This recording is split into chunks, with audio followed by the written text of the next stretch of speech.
ओम शांति। आज 7 फरवरी 2022 की मीठी मुरली बाबा की है। बाबा ने कहा, मीठे बच्चे, यह पढ़ाई बहुत ऊंची है, इसे माया रावण ही विघन डालता है, उससे अपनी संभाल करो।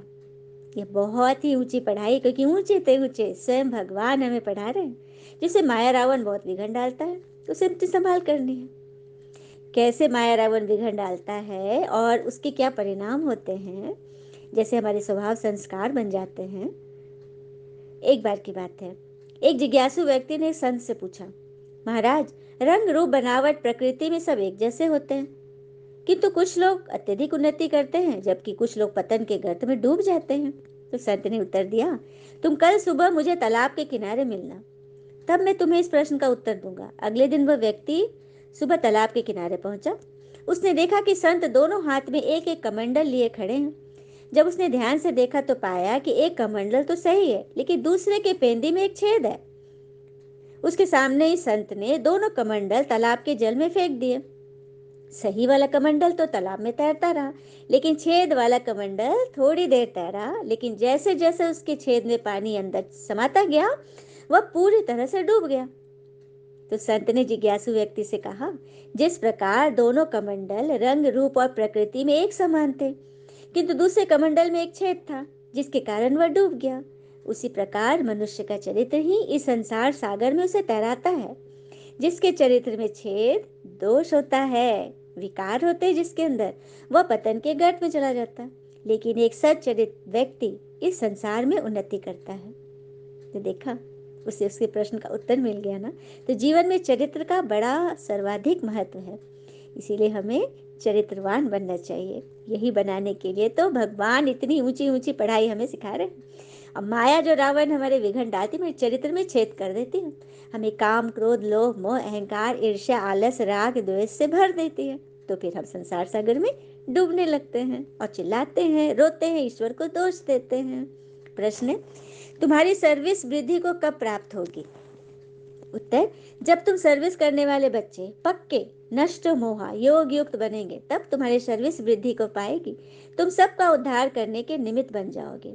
जब पूरा निश्चय बुद्धि बनेंगे, बाबा के हर डायरेक्शन को अमल में लाएंगे, तब सर्विस में सफलता मिलेगी। क्या कहा बाबा ने? सर्विस में सफलता अर्थात आपकी बात हर कोई सुनेगा।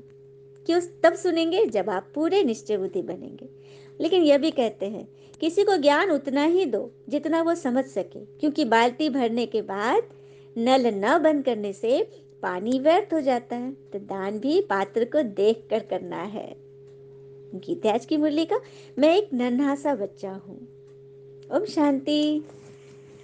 बाबा आकर छोटे छोटे बच्चों को ही समझाते हैं, जिनमें कोई छोटे, कोई मीडियम व कोई बड़े हैं। अब बाबा इसकी भी व्याख्या कर रहे हैं। तो बड़ा उनको कहा जाता है जो ज्ञान को अच्छी रीति समझ व समझा सकते हैं। जो नहीं समझा सकते वो छोटे बच्चे कहलाते हैं। और छोटा बच्चा तो पद भी छोटा ही पाएगा ना। तो यह सब समझने की बात है। मनुष्य पानी में स्नान करते हैं, कुंभ मेला आदि करते हैं। अभी कुंभ माना संगम, जिस मेले में ज्ञान सागर व ज्ञान नदियों का मिलन होता है। बाकी पानी की नदियां तो बहुत हैं, जो कि सभी सागर में मिलती हैं, परंतु उनका इतना महत्व नहीं होता, क्योंकि वे सभी ज्ञान गंगाएं नहीं है, जिनमें कच्छ मच्छ सब स्नान करते वह कंगाल ही बनते आए हैं। सच बात है ना। पानी की नदी में स्नान करते हैं तो क्या करते हैं? थोड़ी ना पाप धुलते हैं। तीर्थों पे जाकर मनुष्य आज कितना आदि खर्चा करते, जबकि यहाँ तो खर्चे की कोई बात ही नहीं है। इसीलिए तो गायन है ना, मन चंगा तो कटौती में गंगा। बाबा कहते, मैं ही आकर सबकी गति सदगति कराता हूँ, नॉलेज देता हूँ मन मना भव की, जिससे ही मुझे याद करने से तुम्हारे विकर्म विनाश होते। विकर्म अर्थात जो हमारे पास्ट के किए हुए विकर्म है, वो विनाश होंगे, तभी तुम्हारे विघ्न दूर होंगे जो आ रहे हैं। तो योग से ही तुम पावन बनेंगे, ना कि पानी में स्नान करने से, जो कि वास्तव में है ज्ञान स्नान आत्मा के लिए। और ये स्नान बच्चे ही करते हैं और रिफ्रेश होते हैं। तो ये मुरली, यह हमें ज्ञान स्नान कराती है हमारी आत्मा को रोज रोज, जिससे हम रिफ्रेश होते हैं। बाकी कोई और नया तो यहाँ आ ना सके, मतलब जो दैवी कुल का नहीं है वो तो आ नहीं सके, क्योंकि बाबा बच्चों के आगे ही प्रत्यक्ष होते हैं। भोले बाबा शिव परमात्मा अपने बच्चों के आगे ही प्रत्यक्ष होते हैं। बाकी कितना भी कोई सुने, यदि निश्चय नहीं हो रहा है वही आगे बाबा बता रहे हैं, जो भी आते तो कोई को आधा निश्चय, कोई को चौथा, कोई को पौन, कोई को 10%। वास्तव में स्कूल में पूरे निश्चय बगैर तो कोई बैठ ही नहीं सकता। यह पाठशाला है ना, यूनिवर्सिटी है, भगवान की यूनिवर्सिटी, जहाँ दैवी कुल की आत्माएं ही बैठेंगी। पूरा निश्चय नहीं होगा तो वो टिक नहीं सकता। कोई बिगड़ निश्चय आते भी हैं, समझते हैं ललक में, चलो सुनते भी हैं, जो समझते हैं कि धीरे धीरे हो जाएगा निश्चय, किंतु फिर चलते चलते टूट ही पड़ते, मतलब छोड़ देते, क्योंकि स्कूल के नहीं होंगे। माया समझने अर्थात जबरदस्ती निश्चय करने ही नहीं देती। ये भी बात सही है, क्योंकि स्कूल का जो नहीं होगा वो जबरदस्ती निश्चय नहीं करेगा, धीरे धीरे वो छोड़ देगा। सबको अपनी चेकिंग करनी कि हम किस प्रकार के बच्चे हैं। माया याद में ही विघन डालती है, पढ़ाई में ही, क्योंकि ये स्कूल बड़ा वंडरफुल है। तुम योग युक्त होगे तो सर्विस भी कर सकोगे। नष्टो मोहा, अच्छी योगिन जो होगी वो पूरी सेवा कर सकेगी। पिछाड़ी में तुम्हारी बहुत सर्विस होगी, साधु आदि का भी तुम्हें उद्धार करना है, क्योंकि सर्व का सद्गति दाता तो एक शिव भगवान ही है ना। फिर बाबा कह रहे ऐसा नहीं है कि सबों को धारणा एक जैसी होगी। स्कूल में भी बच्चे टीचर से सभी एक जैसा, टीचर तो सबको एक जैसा पढ़ाता है, लेकिन बच्चों की धारणा स्टूडेंट की तो उसकी बुद्धि अनुसार ही होती है ना। यहाँ भी बाबा बोले नंबर बार पुरुषार्थ अनुसार ही सबको धारणा होगी। बाबा तो बहुत सहज से सहज तरीका बताते हैं, फिर भी कोई कोई लिखते हैं कि बाबा कृपा करो, बाबा शक्ति दो। इसी पर बाबा समझ जाते हैं कि यह तो भगत बुद्धि है, क्योंकि भगत की हमेशा ये मनसा रहती है कि हमें दे, हमें भगवान दे, क्योंकि भगत ढेर के ढेर है। लेकिन यहाँ भगवान से देना नहीं, भगवान को ले लेना है, स्वयं पढ़कर आगे बढ़ जाना है, मांगना नहीं किसी से भी।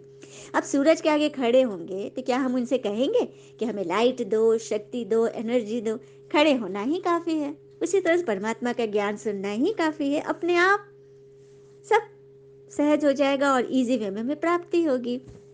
फिर बाबा कहते यहाँ तो मेल चाहे फीमेल दोनों ही वर्षा पा सकते हैं, लेकिन देखा जाता है माताएं इसमें जास्ती आगे रह वर्षा पाती है, क्योंकि भारत में शक्तियों की ही पूजा आराधना जास्ती होती है ना। सच बात है, माताओं की तो पूजा होती है ना शक्ति की।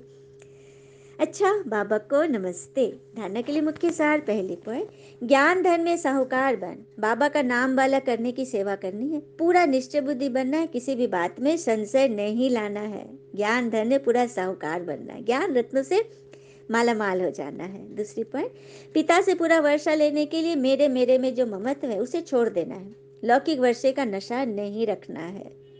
मेरा मेरा नहीं, सब कुछ तेरा। तेरा कहने से ट्रस्टी बनोगे तो जिम्मेवारी किसकी होगी? भगवान की ना। तो सब कुछ उन पर छोड़ दो और निश्चिंत हो जाओ।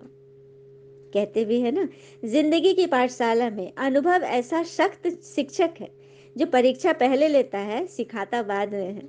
तो यहाँ भगवान हमें अनुभवी मूर्त बना रहे हैं, तो सब कुछ भगवान को दे दे।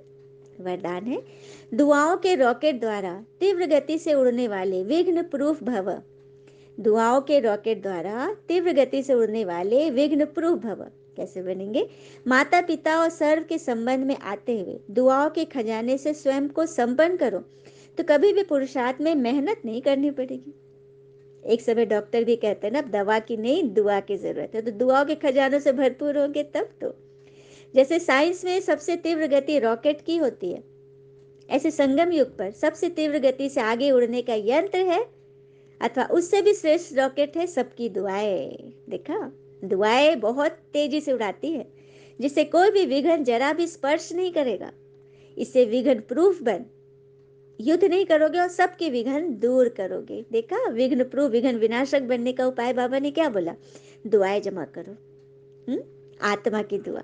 अब जैसे किसी स्त्री ने, माता ने घर में बहुत अच्छा भोजन बनाया, परिवार वाले ने खाया, खास करके युगल, और कुछ तारीफ नहीं किया, ऐसे ही खा लिया। लेकिन जैसे ही अच्छा बना होगा ना, जैसे इसने एक कोर भी मुंह में डाला होगा ना, तो आत्मा से निकली होगी वाह। या फिर और किसी की आपको सेवा करो, मुख से कुछ नहीं बड़ाई किया, लेकिन उसकी आत्मा ने वाह किया, तो ये है दुआएं जमा करो। ऐसी दुआएं, तभी आप रॉकेट जैसे तेज उड़ोगे और विघ्न प्रूफ बन जाओगे। निस्वार्थ सेवा बस करते रहो, किसी की, चाहे कोई माँ हो, बच्चा हो, कोई भी मित्र हो, संबंधी हो, कोई भी हो, निस्वार्थ सेवा ना जरूर मेवा देगा। स्लोगन, परोपकार की भावना से संपन्न बनना ही श्रेष्ठता का आधार है। परोपकार की भावना से संपन्न बनना ही श्रेष्ठता का आधार है। लेकिन श्रेष्ठता पाने के लिए एक चीज पर विशेष ध्यान देना है, ज्यादा खुश होने पर और ज्यादा दुखी होने पर निर्णय नहीं लेना चाहिए, क्योंकि ये दोनों परिस्थितियां आपको सही निर्णय नहीं लेने देगी। तो हमेशा बीच बीच में रहे, बैलेंस में रहे। अच्छा, ओम शांति। शुक्रिया मीठे बाबा, वो बाबा के प्यारे प्यारे बच्चे। थैंक यू बाबा। All is well always. ओम शांति।